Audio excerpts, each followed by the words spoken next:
Yo, YouTube, what's happening? What's happening? Is this thing on right now? Yeah, it is. What's happening with it? What's happening? So look, I want to go ahead, I want to address something. I want to make a couple statements or whatever like that. Because I get a whole lot of emails about, how can I say it? I get a whole lot of emails about, is it right or wrong to lease a truck? And also, is it a perfect time to become an owner-operator? I guess going to buy your own truck. Me personally, I've been driving 10 years. Just to get my journey a little bit and break down like some of my summary, you know, on what I've dealt with when it came down to trucking. Nothing wrong with owning a truck, as long as you know what you're doing. Put that out there. Like, you know, it's a whole lot of owner-operators out here that's actually surviving and making it happen. You know, there's them. But let's talk about a lot of the drivers, there's company drivers that want to go into actually leasing a truck. To be honest, I was for leasing trucks, then I was against it, and then it's kind of like I'm iffy about leasing a truck. Me being an owner-operator, I've owned 4 different trucks.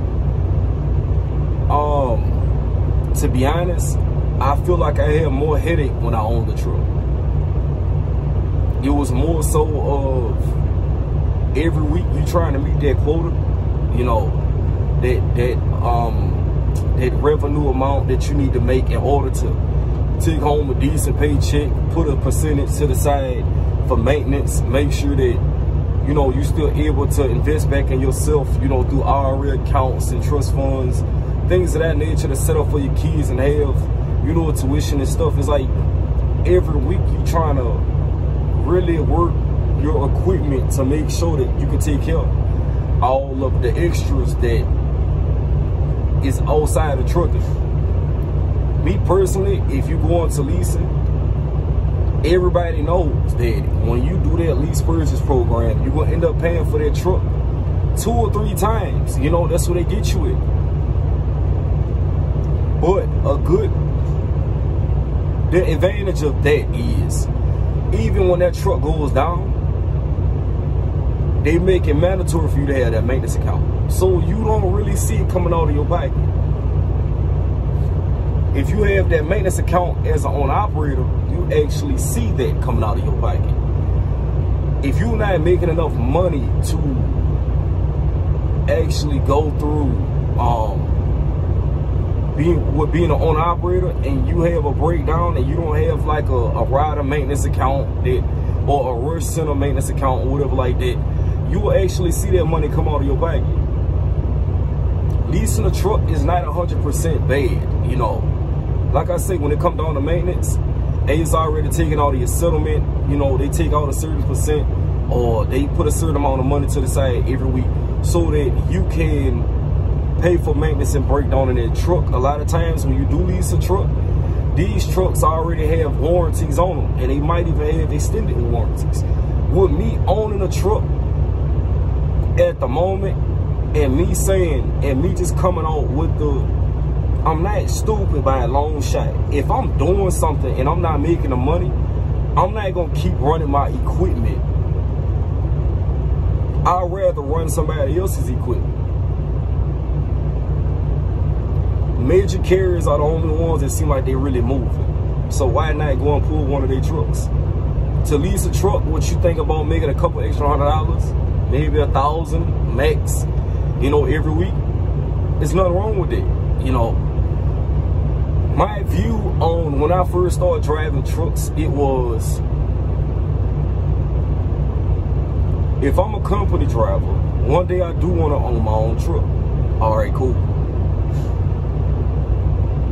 You gotta have a passion to do this shit. It's not you can't be trying to follow and do this. So if you gonna run your own truck or whatever like that, you gotta have a passion for it. So hey, I'm doing this because I got a passion. I'm not doing this because the next dude is doing it and I can see how much money he's making, because it's not gonna work if you just chasing the money. It has to be the passion behind it. With a lot of this, it's a whole bunch of, in the trucker community now, it's a bunch of what company is good, what company bad, I make more money than you, my truck look better than yours, do you got a warranty? Everybody in this industry seems like they know everything about this truck, when in all actuality, a lot of people not making more than the next man. So whatever money that you making, bro, just make sure that it's working for you and not what the next dude opinion is about what you taking home. I used to say to myself sometimes, when I have my first truck I had ended up buying off, I had did a dark lease purchase. When I got that truck down to $15,000, I went ahead and cashed out on that truck. The maintenance account somehow dissolved. Like, I really don't even recall how the maintenance account dissolved the way it did after paying that truck off. Then it's like, you watch, I started, I'm not gonna lie, I became put in the realm of, oh, he got that truck, I'm going to go get one too. All right, cool, you go get another truck. But then you gotta realize, like, when you start focusing on what the end goal is and what your passion is, you start to fuck up. So, all right, cool, I went and bought me a 2000 Freightliner Classic. Could barely even drive the truck. It's just the fact that, oh yeah, I got the one, this is what I want, I'ma build it. Not even knowing how much it take to build a truck. Then you make a little bit of money off of it. Then I went and got me a 1999 Western Star. I only bought the truck because it was a decent amount of money. It was cheap, so I just went ahead and got it. This is what I started to realize, is that when you go into it, you start buying these trucks, it's because of what somebody else is doing, or you feel like you're growing, but you basically growing off of somebody else's platform. It's not gonna work for you. It's the wrong decisions. When you start to make moves on your own without the comfortability, you start to fuck up. So, just my thing is this: if you making money, never get comfortable. Continue to elevate yourself. When you feel like it's the right time for you to buy a truck, sometimes at the most part, it's not the right time to buy a truck. You'll feel like, hey man, I'm about to go get me a truck, blah, blah, blah, this, that, and the third, but pay attention to the lows. Pay attention to the economy. Pay attention to, you know, what freight you feel like you want to haul. Pay attention to, you know, what's the highest paying market right now. Like, make sure that all your T's are crossed and your I's are dotted before even jumping into that realm of becoming a real deal owner operator.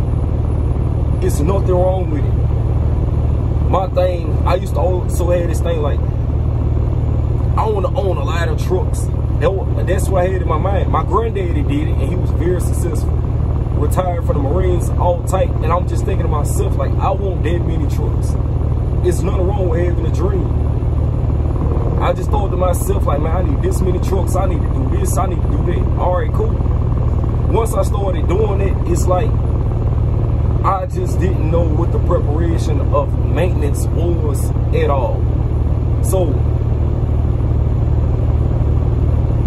by me having a fleet the way I did and owning those trucks, I thought that was everything without even a private. So now that I'm able to get myself back in line and actually focus on what the bigger end goal is, it's not the trucking. My complete end goal right now would be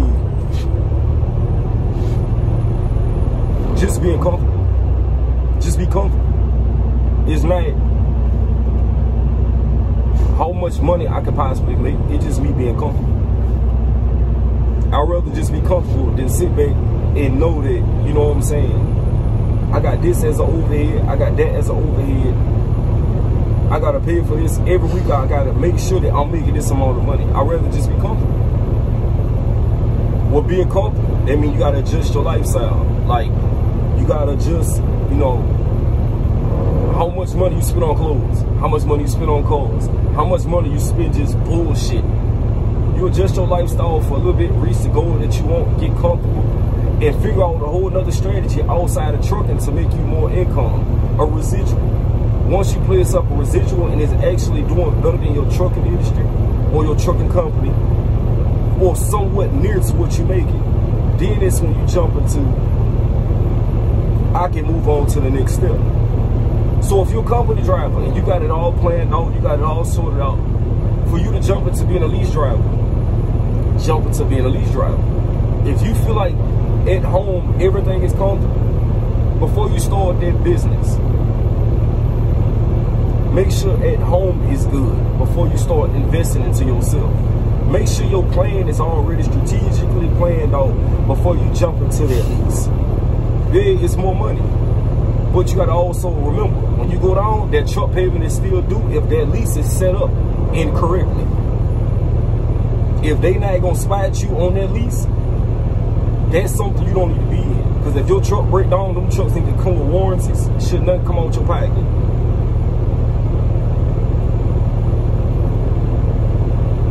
When you go to leasing a truck, that end goal is either owning that truck that you're leasing, or saving up enough money to go and purchase your own equipment. With the times today, I follow the same steps. I purchase my equipment, and this is what I'm learning. Once you go and purchase equipment, something break down and the economy is fucked up, guess what? You gonna go and run somebody else's equipment, or else you will possibly struggle to keep that equipment moving and pulling these loads for close to pennies. It's no need in doing it. There's no need in doing it. And to be honest, the reason why I kind of stopped pushing my career as hard as I was is because of the way the economy is going. I'm comfortable and I'm set where I am. I'm not worried about what the big dog is doing. I'm not worried about the next man pockets. That's never been me.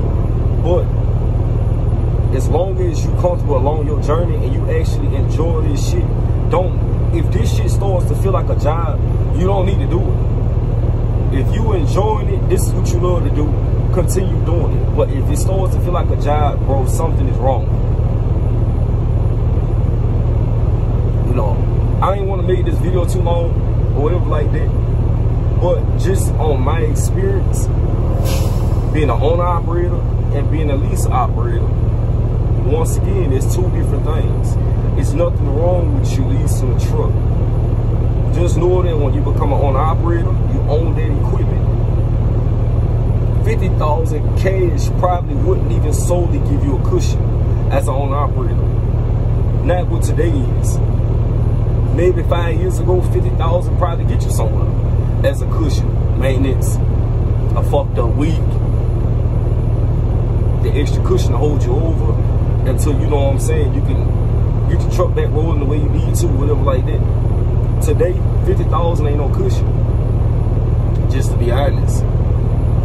So, I hope that I answered your question, or questions that I did receive. And you know what I'm saying, man, y'all continue to roll, be safe, you know what I'm saying. Hey, try to make it back home to your family. That's the main goal. That's the main goal at the end of the day, at the end of the week, at the end of these paychecks. That's the main goal. Appreciate y'all for watching. Check your ball. I'll catch up with you on the next one.